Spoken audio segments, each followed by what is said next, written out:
Herschel Walker is finally copping to the check that a woman says he gave to her to pay for an abortion that he also pressured her to have.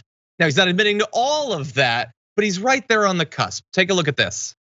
Why not reach out to her? And if why should I? Why do I need to?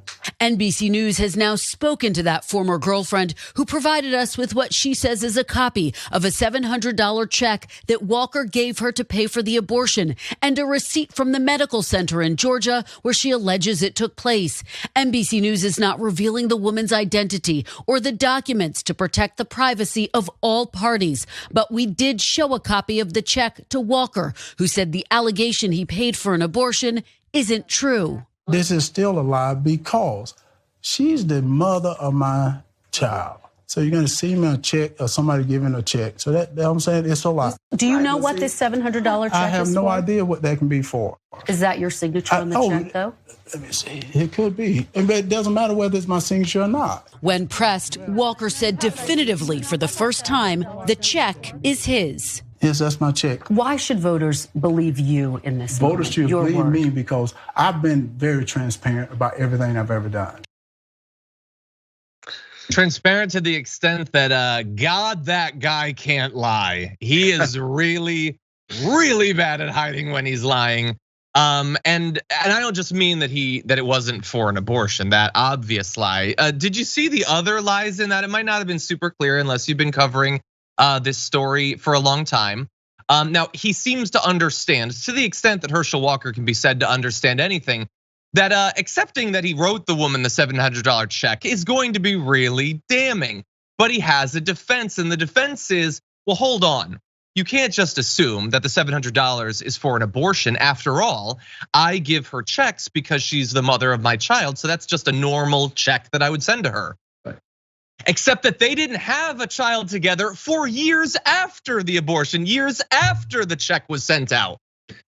Again, like it's a horrible defense that falls apart if you just breathe on it just a little bit, but it doesn't have to be a good defense because at the end of the day, he doesn't need to reassure right-wingers in Georgia that he's telling the truth because, and I can't stress this enough, they don't care.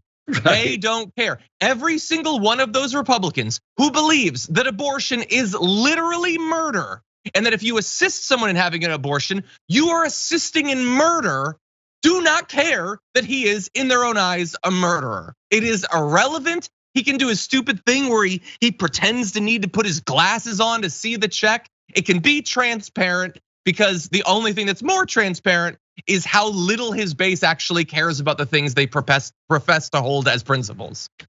Anyway, Michael, what do you think? Yeah, and then you have Tom Cotton and Rick Scott going to Georgia to support him, and clearly they are both, ostensibly pro-life, anti-abortion candidates or senators, and they're supporting a candidate who is professing to be that.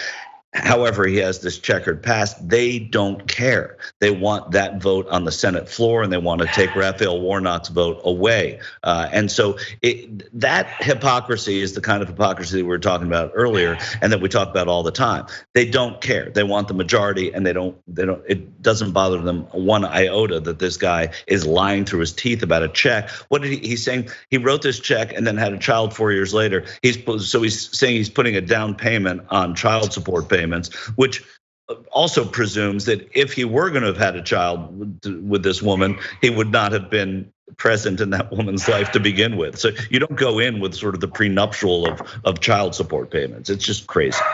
Exactly, yeah. And if you're going to try to present yourself as a person who would give future child support, don't live your life as the guy who regularly has to be dragged into court to pay the child support that you've already been mandated to have to give. Yeah. So again, just it's see-through. He lied. He continues to lie. Nobody cares. He just did this campaign event basically with Sean Hannity on Sean Hannity's show. This is the guy who's more explicitly riddled with scandals than maybe anyone since Donald Trump. Put in soft quest, nothing. No attempt to dig. No ethical obligation. No journalistic obligation. Nothing. Let's turn. I mean, he's not a journalist though, so you shouldn't say there's a journalistic obligation. I saw Sean Hannity. I was at a Ted Cruz rally where Sean Hannity was a speaker in the 2018 midterm. And so you look at, that's not a journalist anymore. That is somebody who's not a journalist. So he doesn't have an obligation to ask tough questions. So it doesn't bother me that he didn't, because he's not a journalist. Great point. Let's very quickly just mention this. You would think, perhaps, if you're new to American politics, that having a candidate who has regularly lied about being a member of law enforcement stand on stage at a debate and then bring out effectively a fake badge, some honorary thing that was given to him as defense of these claims he's made to be an FBI agent in the past, would be damaging to him, that it would hurt him in some way. But I would like to welcome you to America in 2022. No, they're doubling down on this. Well, not doubling down on it. That would imply that you'd end up with 2 badges. No, they're going for 1,000 badges, as you'll soon see. A strategist for Herschel Walker says Herschel Walker has been a friend to law enforcement and has a record of honoring police. If Senator Warnock wants to highlight this, then bring it on. It just gives us a chance to talk about Herschel's support of law enforcement and law enforcement support for him. It's a great issue for us. Well, generally, it's a great issue for them. Every once in a while, on January 6th, they try to beat every cop they can see to death with their bare hands. But other than that, they're generally supportive of law enforcement. That is true. So what are they doing? They're cutting the video of him holding up the stupid fake badge, and they're using it in their ads. Oh, also, their campaign has ordered 1,000 imitation plastic law enforcement badges that say "I'm with Herschel" as a fundraising tool.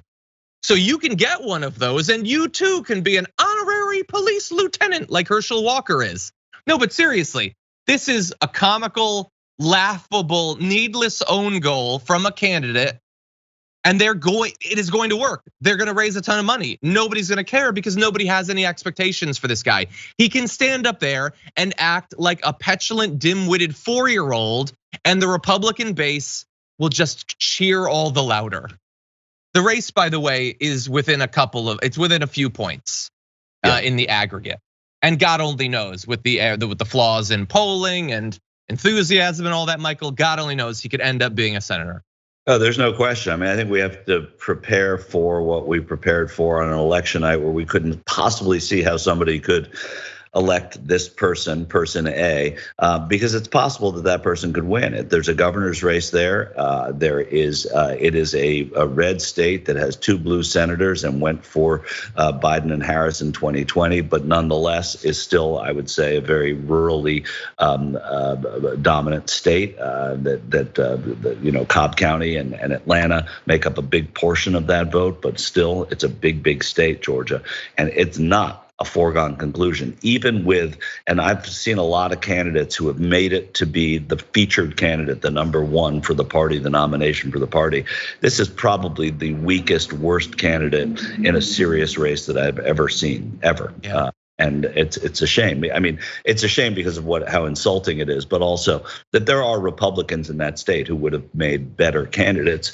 So it's a shame for Republicans, I'm sure. But Raphael Warnock is a serious senator and a cleric, and he's somebody who has taken his job seriously. To have to go up against this and possibly lose is crazy.